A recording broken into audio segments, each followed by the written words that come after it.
สบายดีเด้อพี่น้องสบายดีอีกก็รอบเด้อออกมาแต่สวนพักเฮากะ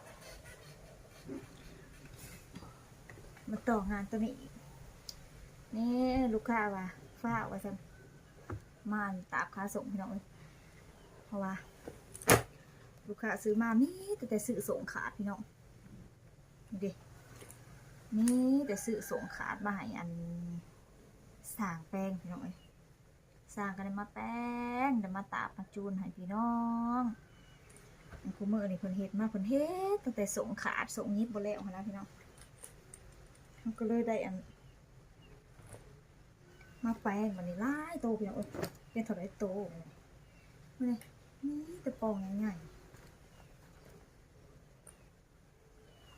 นี่ตัวนี้กะปองหนึ่งตอนนี้เขากำมางค่ะเรียบร้อยพี่น้องจิ๊บเอาเม็ดเหล็กจนสุดเลย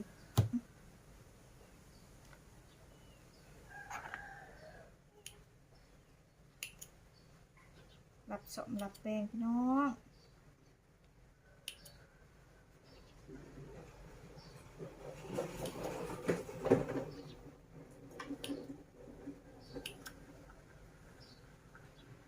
รับสมทุกอย่างเด้อ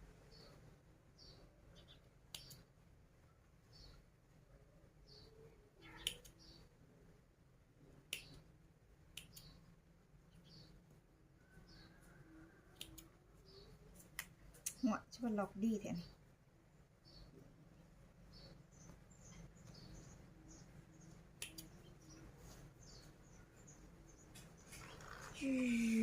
หมากนะม้วนๆพี่น้องถ้าคุณจักวิธีหมากมาได้คุณจักคุณจักทางหมากมันนะมันก็สิสบายมันก็สิรุดตาบขาเขาต้องแก่เผยออกจังสีพี่น้องตีเพิ่นออกมาตีออกคักตีออกมาคักพื้อออกมาทำการตาบกันจ้ะพี่น้องสื่อที่ส่งขาดเนาะสุดเลยต้องจังสี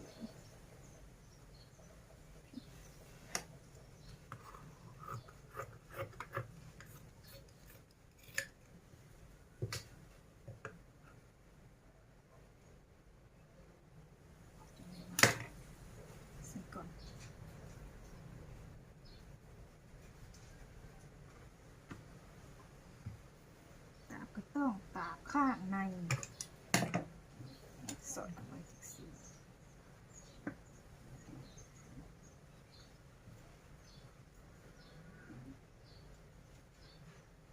เพื่อสิได้ปองหนึ่งง่ายเด้อ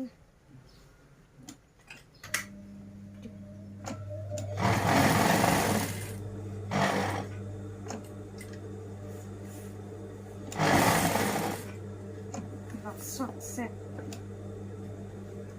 ที่ตาก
าพอ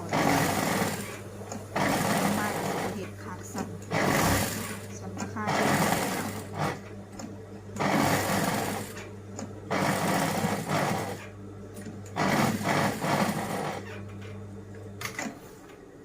หมด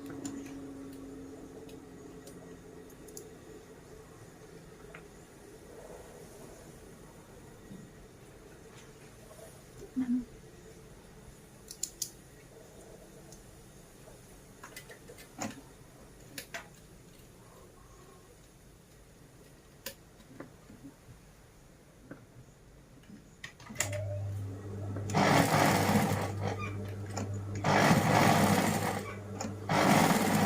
ทำจะหน่อยก็สิไปดูสวย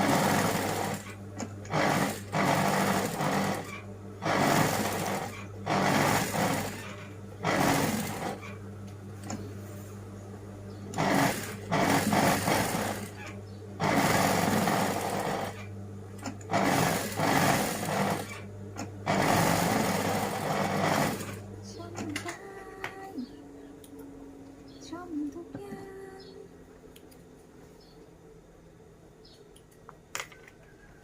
ในหอดนี้เขาก็หอดขั้นตอนการตาบเรียบร้อยพี่น้อง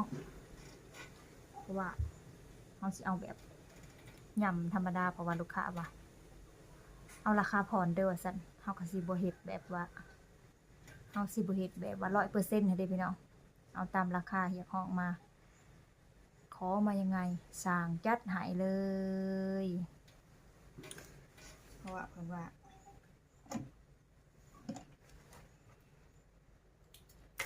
ถ้าว่าเอาสำราคาเต็มเฮาก็เฮาสิใส่ได้ใหญ่ให้ได้พี่น้องแต่ว่าอันนี้เฮาก็ใส่ได้วีนัทเส้นน้อยธรรมดา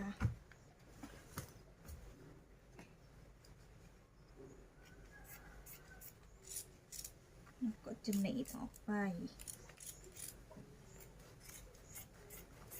นี่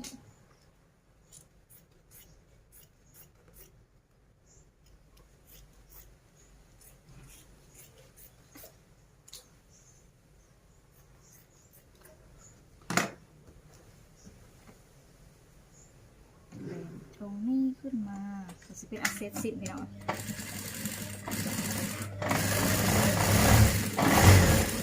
เลนตั้งโค้งกับขึ้นมา